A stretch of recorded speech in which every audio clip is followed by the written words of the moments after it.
여러분 특권층 있잖아요. 특권층.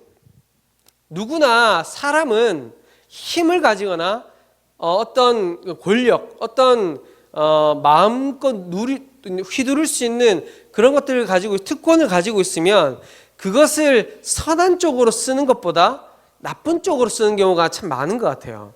그렇죠. 우리가 대표적인 예로 보면은 항상 우리가 매년 뉴스에도 나오지만 뭐 정치인들 있죠. 정치인들 보면 정치인들의 이제 자녀들, 아니면 정치인들의 지인들을 어떤 회사에 이제 꽂아준다. 불법으로 뭐 없는 자리를 만들어서 뭐 꽂아준다거나 뭐 청탁을 받아가지고 좀 이제 뭐 이게 좋은 자리로 넣어준다거나 하는 그런 것들. 사실은 정치인들의 특권, 정치인들이 누려야 할 특권은 뭡니까?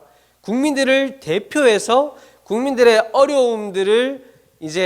어려움들과 국민들의 필요를 해결해 주는 것이 정치인들이 누려야 할 특권이잖아요. 그런데 그것을 잘못 활용하면 결국 그것이 정말 죄를 범하게 되고 잘못된 길로 가게 되는 그런 잘못된 특권이 되는 것입니다. 오늘 말씀 보면 유대인들이 그랬던 것 같아요. 사도 바울은 로마서 2장에서 유대인들이 언약의 참 뜻을 이해하지 못했다라고 그렇게 이야기를 합니다. 그러면서 이제 구약에서부터 계속해서 유대인들에게는 모세 시대부터 마음의 할례를 요구하고 또 그 율법을 삶으로 살아내기를 그렇게 원했는데 유대인들은 하나님께서 바라시는 참 뜻을 이해하지 못하고 자신의 혈통과 자신들이 할례 받은 것, 또 율법을 통해서 자신들의 그런 특권적인 신분을 자랑하는 것에 오히려 마음이 있었던 것 같아요. 유대인들에게는.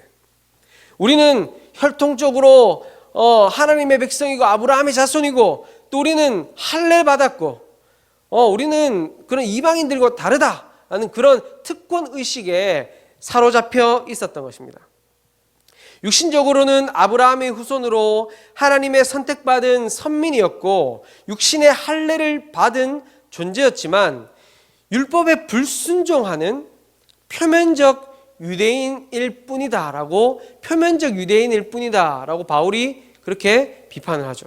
그래서 사도 바울은 2장 28절 29절을 통해서 유대인의 혈통으로 태어난 것, 할례를 행한 것, 그런 것이 거룩함의 기준이 되지 못한다.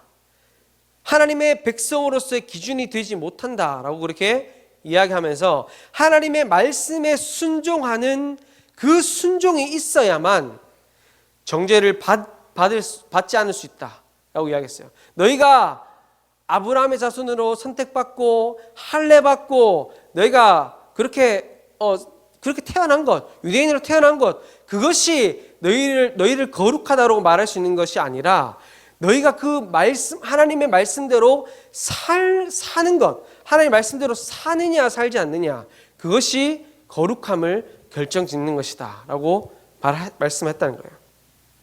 우리들의 삶도 마찬가지잖아요. 그렇죠? 우리들의 삶도 어떻습니까? 우리의 인생, 우리 사람들의 삶을 돌아볼 때 이제 결혼식장에 들어갔다고 해서 또 결혼하고 혼인서약을 하고 또 이제 혼인신고를 했다고 해서 그때부터 진짜 부부입니까? 한지 오래돼가지고 기억이 잘 안 나시죠? 그때부터 진짜 부부죠. 예. 하나님 앞에 혼인서약하고 또 혼인신고하면 부부죠.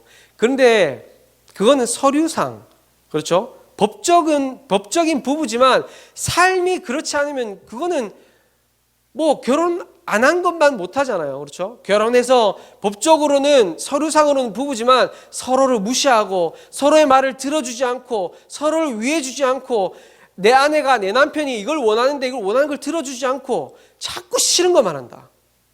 그럼 그것이 과연 건강한 부부 생활이라고 할 수 있습니까? 그럼 정말 지옥 같은 결혼 생활이겠죠. 유대인도 마찬가지입니다. 하나님과 언약을 맺었고 할례를 통해서 육체에 하나님의 백성의 표를 새겼다고 한들 하나님의 뜻대로 살지 않는다면 그런 백성이 하나님의 백성이라고 할 수 있냐는 말이에요. 그렇다면 하나님께서 왜 하나님의 백성, 유대인, 선민을 뽑으셨을까요? 유대인들의 유익이 뭘까요? 유대인으로 선택받고 유대인으로 태어난 유익이 뭘까요? 유익이 있을 거 아니에요, 그렇죠?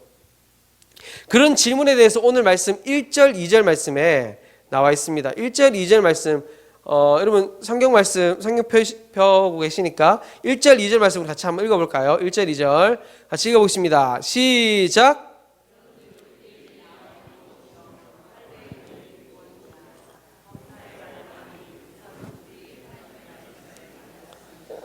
네, 아멘. 바울은 할례받은 유대인으로서의 유익, 유대인이 할례받고 또 유대인으로 태어나서 사는 것, 그것이 유익이 없다. 그게 뭐 유익이 있냐? 유대인으로 사는 게 뭐 유익이 있냐라고 부정적으로 말할 것 같은데 예상과 다르게 범사의 유익이 많다라고 이렇게 이야기하고 있어요. 그러면서 어떤 유익이 있다라고 말하냐면 그 유익은 하나님의 말씀을 맡았다. 하나님의 말씀을 맡았음이라 라고 이야기하고 있어요. 하나님의 말씀을 맡은 것이 유대인의 유익이다 라고 말하면서 그 뒤에는 뭐 다른 유익을 말을 하고 있지 않아요. 그러니까 지금 사도 바울이 이야기하고 싶은 건 뭐냐면 유대인 너희들 할례받은 것 그게 너희의 유익이 아니야. 너희가 선민으로 선택받은 것 그게 유익이 아니야. 너희들이 유대인으로서 받아 누릴 수 있는 가장 중요하고 가장 첫 번째 되고 가장 큰 유익은 하나님의 말씀을 맡았다는 것이다 라고 지금 이야기하고 있어요. 하나님의 말씀을 맡았다라는 것은 무슨 의미일까요? 그것은 크게 두 가지 의미가 있는데요. 첫 번째는 뭐냐면 바르게 믿고 순종할 책임이 있다는 겁니다. 하나님의 말씀을 바르게 믿고 순종할 책임이 있다. 그리고 두 번째는 말씀을 잘 보존하고 다른 사람들에게 전해야 할 책임이 있다라는 거예요. 바르게 믿고 말씀대로 바르게 살 책임이 있고 또 너희가 가지고 있는 그 말씀을 바르게 다른 사람들에게 전해야 할 책임이 있다라는 거예요. 그것이 유대인들의 유익이자 유대인들의 사명이라는 겁니다. 유대인들이 내세울 것은 육체의 할례와 유대인으로서의 혈통이 아니라 얼마나 하나님의 말씀을 바르게 알고 그 말씀을 신실하게 믿고 있느냐 그리고 그 말씀을 바르게 전하고 있느냐가 되어야 한다는 것입니다. 그런데 어땠습니까? 유대인들은 그 역할을 제대로 감당하지 못했죠. 여전히 우리는 할례 받았어. 우리 아브라함의 자손이야. 라는 것을 내세우는데 급급했다는 겁니다. 사랑하는 성도 여러분, 유대인들뿐만이 아니죠. 지금 여기 이 자리에 있는 저와 여러분들도 마찬가지입니다. 이 땅에 수많은 사람들 중에 하나님의 은혜로 하나님의 자녀 삼아주신 저와 여러분들 역시도 마찬가지예요. 우리는 이 땅에서 하나님의 말씀을 맡은 자들입니다. 아멘이십니까? 하나님께서 우리에게 말씀을 주셨잖아요. 그 말씀을 믿게 하셨잖아요. 그리고 그 말씀을 전하게 하셨죠. 우리는 유대인과 똑같이 하나님의 말씀을 맡은 자는 거예요. 하나님의 말씀을 제대로 알고 믿고 전해야 할 사명이 우리에게 있다는 것입니다. 하나님을 믿는 것, 내가 하나님을 믿는 것, 하나님을 우리 믿으면 뭐 그만이지. 난 뭐 신앙생활 뭐 10년, 20년 했고 또 교회에서도 중직자로 또 열심히 섬기고 그것이 마치 특권인 것처럼 그냥 교회 열심히 출석하고 열심히 봉사하고 예배 잘 드리는 것 그것이 우리의 부르심이 아니라는 겁니다. 하나님의 말씀을 바르게 알고 제대로 믿는 그것은 쉬운 게 아니잖아요. 여러분 잘 아시죠? 하나님의 말씀대로 사는 것이 쉽습니까? 예? 안 쉬워요? 예. 맞습니다. 하나님의 말씀대로 사는 것이 정말 어렵죠. 정말. 얼마나 성경을 많이 읽고 지식적으로 아느냐, 얼마나 양육을 많이 받고 신학적으로 아느냐, 그런 문제가 아니죠. 우리가 말씀을 많이 읽고 말씀을 많이 알고 교회에서 뭐 성장반 또 뭐 교리반 또 제자 훈련, 사역 훈련 받고 막 구역장 모임 매주 한다고 해서 그게 그렇다고 해서 말씀대로 살아가는 게 아니잖아요. 그렇게 알면 알수록 어떻습니까? 더 우리 마음에 찔림이 날마다 있잖아요. 그렇죠? 왜냐하면 말씀대로 살지 못하는 우리의 모습과 날마다 부딪히니까요. 그렇죠? 정말 우리에게 중요한 것은 얼마나 말씀이 내 삶 속에 깊이 녹아들어 있고 소화되어서 처절하게 말씀을 살아내느냐라는 게 중요한 거예요. 여기서 중요한 핵심 포인트는 처절하게 살아내는 것입니다. 처절하게. 저도 그렇고 여기 계신 우리 믿음의 선배들이신 장로님, 권사님 다 선배들이신데 아마 살아오신 삶을 돌아보면 매 순간 말씀대로 사는 것이 처절했을 것 같아요. 그냥 쉽게 되는 건 없었던 것 같아요. 세상의 흐름은 어떤 흐름입니까? 세상은 네 편한 대로 해라. 네가 하고 싶은 대로 해라. 그게 바른 길이다. 네 뜻대로 해라. 어차피 한 번 사는 인생 네 쪼대로 살아라. 이게 세상의 흐름이라면 우리는 어떻습니까? 그 세상의 흐름을 역행해서 살아가는 것이 우리 말씀 맡은 자들의 삶이잖아요. 그런데 내 삶에서 말씀을 살아내지 못하면서 내가 말씀을 살아내지 못하면서 다른 사람에게 말씀을 전하는 것이 과연 무슨 소용이 있습니까? 그것은 외식이죠, 외식. 남을 무시하고 하찮게 보면서 겸손하십시오, 겸손합시다 라고 말씀을 외치고 내 손에 쥔 것, 작은 것 나누는 것도 벌벌벌 떨면서 나눔과 섬김을 전하고 자기는 전혀 손해볼 생각 없으면서 정말 주님의 그 희생과 십자가의 사랑을 외친다고 한들 내가 그렇게 살지 못하면 과연 세상 사람들에게 우리의 전하는 이 말씀이 귀에 들리기나 하겠습니까? 물론 옛날이라기보다 제가 어릴 때에 그때는 거의 대부분의 사람들이 다 착했잖아요. 그래서 교회 가면은 좋은 말, 나쁜 거 안 배운다. 그래서 제 친구들, 부모님들 다 교회 보냈거든요. 교회 가라 하면 다 가고 동네 애들이 다 교회 오고 그랬어요. 그때 그 시절에는 그냥 교회에서 전하는 말씀이라면 고지고대로 들었어요. 그때는.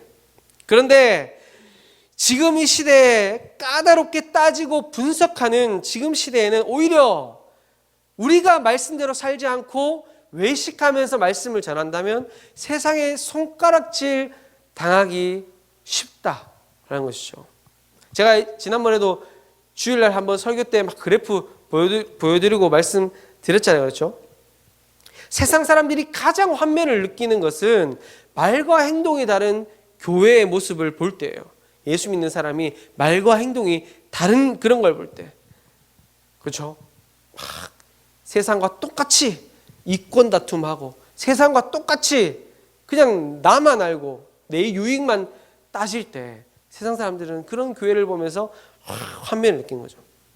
사랑하는 성도 여러분, 하나님의 말씀을 맡은 자로서 하나님의 말씀을 바르게 알고 제대로 믿을 수 있길 소망합니다. 말씀을 삶으로 제대로 살아내고 세상의 본이 되는 우리의 삶이 될 수 있기를 간절히 소망합니다.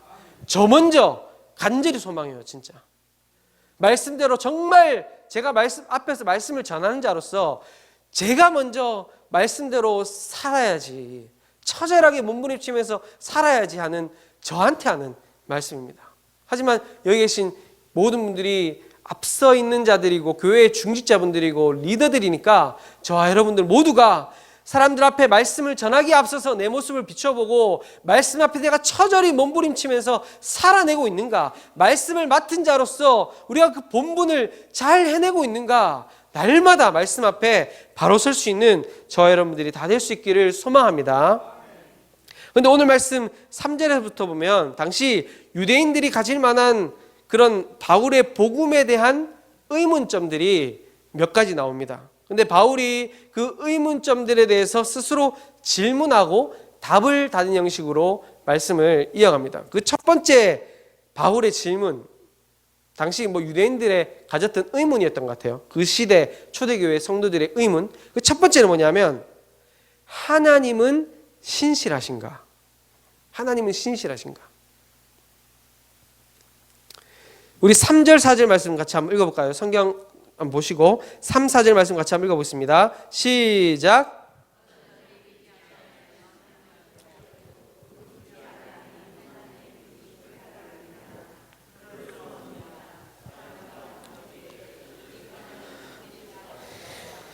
기록된 바 주께서 주의 말씀에 의롭다함을 얻으시고 판단받으실 때에 이기려 하심과 같으니라. 아멘. 네, 이 말씀을 현대인의 성경으로 한번 읽어보겠습니다. 그런데 만일 그들 가운데 어떤 사람들이 믿지 않았으면 어떻게 하겠습니까? 그들이 믿지 않는다고 하나님의 신실하심이 어디 가겠습니까? 결코 그렇지 않습니다. 세상 사람들이 다 거짓되어도 하나님은 진실하십니다. 성경에도 주의 말씀은 옳고 주의 심판은 정당합니다 라고 쓰여 있습니다. 즉 하나님께서 특권적으로 세워주신 유대인 중에 어떤 사람이 하나님의 말씀을 믿지 않고 거역했다. 하나님의 선민으로 유대인을 세워뒀는데 그 하나님이 선택한 선민 중에 어떤 사람이 하나님을 믿지 않는 사람이 있어요. 하나님의 말씀을 듣지도 않고 막 악을 저질러요. 그러면은 하나님이 실수하신 것입니까? 하나님이 이 사람을 선민으로 유대인으로 잘못 선택하신 겁니까? 그것이 아니라는 거예요. 신실하신 하나님께서 실수하신 것인가? 실수가 없는 하나님이라면서 어떻게 택하여서 할례까지 받게 한 유대인이 그 언약의 말씀을 믿지 않고 준수하지 않을 수 있는가? 그렇다면 그 책임이 하나님을 믿지 않는 그 유대인에게 있는 게 아니라 유대인을 잘못 선택한 하나님에게 있는 건 아닌가? 라는 것은 그 시대의 유대인들이 가지고 있었던 의문이었다는 거예요. 하나님이 실수하신 거 아니야? 하나님 잘못 선택하신 거 아니야? 하나님이 신실하신 분이 아니네. 이에 대해서 사도 바울은 시편 51편 4절을 인용해서 답합니다. 로마서 3장 4절에 보면 그럴 수 없느니라 사람이 다 거짓되되 오직 하나님은 참되시다 할지어다. 기록된 바 주께서 주의 말씀에 의롭다함을 얻으시고 판단받으실 때에 이기라 하심이라 함과 같으니라. 바울은 이렇게 말하고 있어요. 일부 유대인들이 신실하게 하나님의 말씀을 지키지 않았다고 해서 하나님도 신실하기를 포기하실 수 있다고 생각합니까? 결코 그럴 수 없습니다. 세상이 다 거짓말을 일삼을 때에도 하나님은 끝까지 당신이 하신 약속을 지키시는 분입니다 라고 그렇게 말씀하고 있어요. 하나님의 백성들이 불신앙에 빠져서 하나님과 약속을 어기고 살아간다고 할지라도 자신의 백성을 향한 하나님의 신실하심은 항상 변함이 없으시다라는 거예요. 하나님은 결코 신실하시지 않은 적이 한 번도 없는 변함없는 신실하신 하나님이시다라는 것을 말씀하고 있는 것입니다. 날마다 처한 상황에 일희일비하는 그런 모습이 우리들의 모습이잖아요. 하루에도 수십 번, 수백 번, 수천 번 우리의 마음이 왔다 갔다 하고 생각이 왔다 갔다 하는 것이 누굽니까? 바로 저와 여러분 사람이잖아요. 그렇죠? 그러나 그런 우리와 다르게 자신의 백성을 향한 하나님의 신실하신 사랑은 결코 한 번도 변함 없으신 분이시다라는 것을 오늘 말씀에서 이야기하고 있는 거예요. 야고보서 1장 17절에서도 이렇게 말씀합니다. 온갖 좋은 은사와 온전한 선물이 다 위로부터 빛의 아버지께로부터 내려오나니 그는 변함도 없으시고 회전하는 그림자도 없으시니라. 아멘. 우리 생각으로 이해하지 못할 것들이 얼마나 많이 있습니까? 그렇죠? 특히 요즘 같은 시대가 그런 것 같아요. 우크라이나 전쟁, 그리고 또 이스라엘과 하마스 간의 그런 전쟁을 통해서 볼 때 얼마나 많은 아이들과 무고한 사람들이 죽습니까? 그것을 보면서 우리는 어떻게 생각이 드나요? 하나님 과연 뭘 하시는가? 하나님 지금 뭘 하고 계시는가? 하나님은 이렇게 하면 안 되지 않나? 하나님이 일하셔서 이 전쟁을 막아주시고 전쟁을 끝내주셔야지 저 악한 사람들을 왜 가만히 두시는가? 라고 그런 생각이 들잖아요. 그렇죠? 우리 생각으로는 그 생각까지 하는 것이 한계인 것 같아요. 그런데 이런 의문에 대해서 제가 그 한 목사님의 말씀을 들었는데 그 청파교회에 김기섭 목사님입니까? 그 목사님이 이렇게 말씀하시더라고요. 우리가 그리스도인들이 하나님을 뭘 하시는가? 하나님이 일하셔야 되는 거 아닌가? 하나님이 막 일하셔서 악한 사람들에게 벌 주셔야 되는 거 아닌가? 이 전쟁을 멈춰 주셔야 되는 거 아닌가? 라고 생각하게 하시는 것, 그것도 하나님이 일하시는 것이다. 이렇게 말씀하시더라고요. 우리가 생각하는 것은 한계가 있어요. 하나님을 어떻게 우리가 다 이해할 수 있겠습니까? 우리는 하나님을 이해할 수 없고 하나님의 일하심을 깨달을 수 있는 한계가 있어요. 하나님 보여주시는 만큼만 보일 수 있으니까요. 하지만 우리가 가져야 할 믿음은 무엇입니까? 하나님은 신실하시고 변함이 없으시고 우리를 향한 사랑, 우리를 향한 그 크신 사랑은 단 한 번도 변함이 없으시고 반드시 그 사랑을 이루시는 분이 신실하신 하나님이시다라는 사실입니다. 그 사실을 믿고 살아갈 수 있는 여러분들 될 수 있길 소망합니다. 여러분들 상황, 여러분들의 인생길에서도, 여러분들 지금 삶의 현장에서도 도저히 이해 안 되는 상황들이 너무나 많이 있을 거예요. 내 가족들이 왜 이렇게 아파야 하는가? 내가 왜 이렇게 몸이 아프고 왜 내가 하는 일들이 다 이렇게 어려운 상황에 있어야 하는가?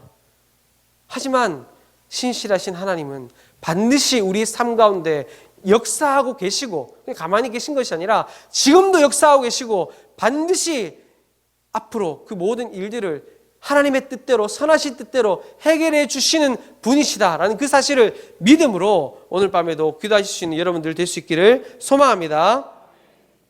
그리고 또 두 번째는 뭐냐 하면 오늘 말씀 7절 8절 말씀에 이렇게 이야기해서 거짓말이 하나님의 영광을 드러낸다면, 그러니까 우리의 악함이 하나님의 영광을 드러낸다면 이를 심판하는 것이 정당한가? 우리 7절 8절 말씀 같이 한번 읽어볼까요? 7절 8절 말씀입니다. 읽어보겠습니다. 시작.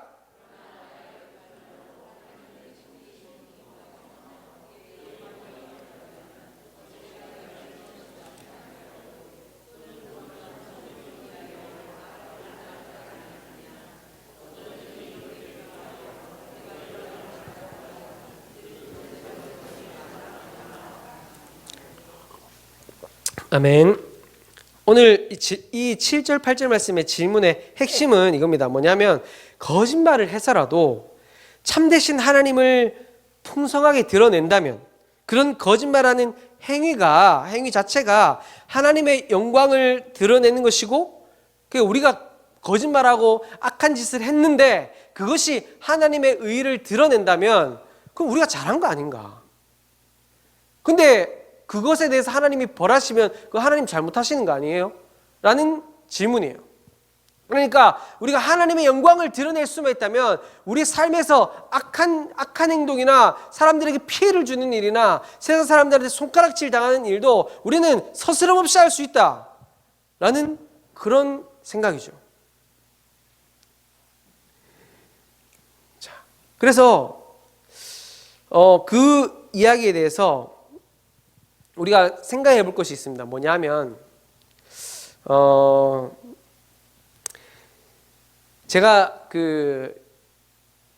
이제 요즘이 아니라 지금 자동차가 생기면서 한 몇십 년 동안 그런 이제 문제들이 있어요. 뭐냐면 주일만 되면 교회, 특별히 큰 교회들 있죠. 큰 교회들 주변에 항상 주일마다 이제 문제가 되는 게 있어요. 뭡니까?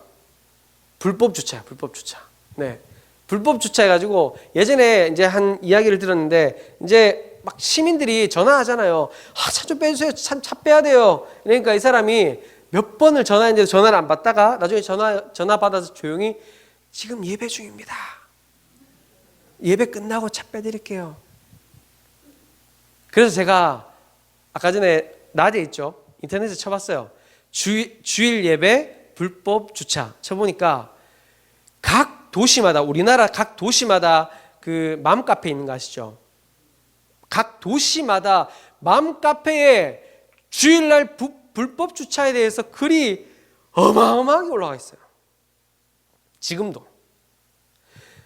이 교회 진짜 주일날 좀 신고하면 안 됩니까? 시청에 민원 넣으면 안 되나요? 주일날 자기들 땅처럼 막 불법 주차해놓고 시민들이 힘들게 다니지도 못하게 만드는데 이거 어떻게 해결할 수 있는 방법 없습니까? 그러면서 자기들끼리 글 써가지고 막 댓글을 다는데 지금 이것을 이렇게 불법 주차하면서 예배 드리고 간 그 사람들의 마음은 어떤 마음일까요? 우리는 이렇게라도 해서 예배 드리는데 우리는 이렇게라도 예배 드리는데 왜 이거 가지고 그러느냐? 뭐 이게 뭐 시간 뭐 얼마 된다고? 그렇죠? 그런데 그렇게 해서는 안 된다는 것입니다.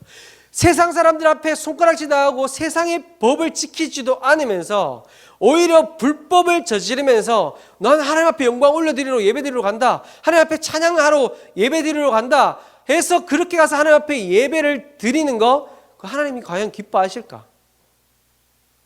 우린 그것을 생각을 해봐야 돼요. 우리 그거 생각해봐야 됩니다. 불법 주차로 지역사회에 피해를 주면서까지 예배 드리는 거 하나님 기뻐하실까? 왜냐하면 세상 사람들도 대중교통 이용 안 하고 사람들한테 피해를 덜 주고 뭐 조금 시간이 오래 걸리더라도 이제 대중교통 타고 자기들 이동하잖아요. 그렇죠? 그리고 또 제가 예전에도 한번 말씀드린 적이 있는데 막 무단횡단하면서 전도하는 사람들. 제가 예전에 경험했던 이야기 말씀드렸는데 기억나시는지 모르겠습니다. 막 무단횡단하면서 차들이 막 차 멈춰서 가지고 막 그 크락션 누르면서 빵빵 누르고 막 창문 내놔가지고 야 죽으려고 그래 이러는데 예수 믿으세요. 예수 믿고 천국 가세요. 과연 그것이 전도라고 할 수 있냐 이 말이에요. 하나님이 그것을 통해서 영광 받으시겠습니까? 저는 그렇지 않다고 생각해요. 하나님은 인격적인 분이시고 하나님은 인격적인 분이시고 세상 사람들도 당연히 이성적으로 생각하고 기본적으로 지켜나가는 그것조차도 지키지 않는 그 그리스도인들이 하는 그 찬양과 예배를 과연 하나님이 받으시겠냐 라는 겁니다. 오늘 로마서 3장 8절에서는 이렇게 얘기합니다. 그들은 정죄받는 것이 마땅하다. 하나님께서 칭찬한 너희 불법 주차하고 왔구나. 아이고 열정적이다. 그렇게 급하게 해가지고 갓길에 차대고 나를 보고 싶어서 이렇게 달려왔구나. 아이고 너무 이뻐라. 이게 아니라 꿀만 한 대 맞아라. 앞으로 대중교통 이용해. 좀 더 일찍 나와서. 알겠어? 아니면 돈 좀 들더라도 좀 멀리서 공용주차장에 차대고 오란 말이야. 하나님은 그렇게 하기를 원하시는 거죠. 그렇게 하지 않는 자에게 반드시 말씀하는 것이 그들은 정죄받는 것이 마땅하다 라고 그렇게 말씀하고 있습니다. 왜 그렇습니까? 우리는 어떤 자이기 때문이라고요? 우리가 그냥 세상 사람들하고 똑같은 자면은 그냥 마음대로 살아도 돼요. 마음대로 내 하고 싶은 대로. 그러나 우리는 어떤 자입니까? 말씀을 맡은 자이기 때문입니다. 우리 앞뒤 좌우에 계신 분들에게 손 뻗어서 한번 이야기할까요? 당신은 자, 좀 반응이 좀 느렸습니다. 다시. 당신은 말씀을 맡은 자입니다. 네. 말씀을 맡은 자는 뭐라고요? 그냥 말씀 이렇게 가지고 있는 거 아니라고 했죠. 말씀을 믿고 믿는 대로 살고 내가 먼저 믿고 믿는 대로 살고 그리고 그 말씀을 내가 살고 난 뒤에 그 살아 소화시킨 말씀을 전하는 것. 그게 우리가 해야 될 역할이라는 거예요. 유대인들이 하지 못했던 그걸 우리가 하면서 살아가야 된다는 겁니다. 그렇기 때문에 말씀을 맡은 자로서 하나님께서 우리의 삶을 보시고 더 바른 잣대를 요구하시는 것이겠죠. 사랑하는 성도 여러분, 반주자 나와주시고요. 네, 사랑하는 성도 여러분, 오늘 시편 기자는 이렇게 말씀합니다. 시편 147편 19절에서 20절에서 이렇게 말씀합니다. 그가 그의 말씀을 야곱에게 보이시며 그의 율례와 규례를 이스라엘에게 보이시는도다. 그는 어느 민족에게도 이와 같이 행하지 아니하셨나니 그들은 그의 법도를 알지 못하였도다. 이처럼 특별하게 하나님의 말씀을 맡은 유대인들은 모범적으로 순종이 무엇이고 어떻게 해야 하는지를 보여줘야 했었는데 그렇게 하지 못했어요. 그들은 하나님을 왜곡되게 인식했고 그 결과로 자기 중심적으로 종교적인 형식과 위선 그리고 세속적인 야욕과 야망과 정욕을 채우는데 급급해서 결국 하나님께 징계를 받았습니다. 우리도 역시 마찬가지겠죠. 예수 그리스도 안에서 엄청난 은혜를 받아서 성령의 역사로 거듭난 하나님의 자녀가 되었습니다. 이에 따라서 순종의 삶을 과연 제대로 살아가고 있는지 우리는 돌아봐야 돼요. 진짜 순종의 삶을 제대로 살아가고 있는지. 바울이 유대인들의 위선과 교만과 허영을 지적하듯이 성령께서는 이 말씀으로 우리의 거짓과 위선과 교만을 지적하십니다.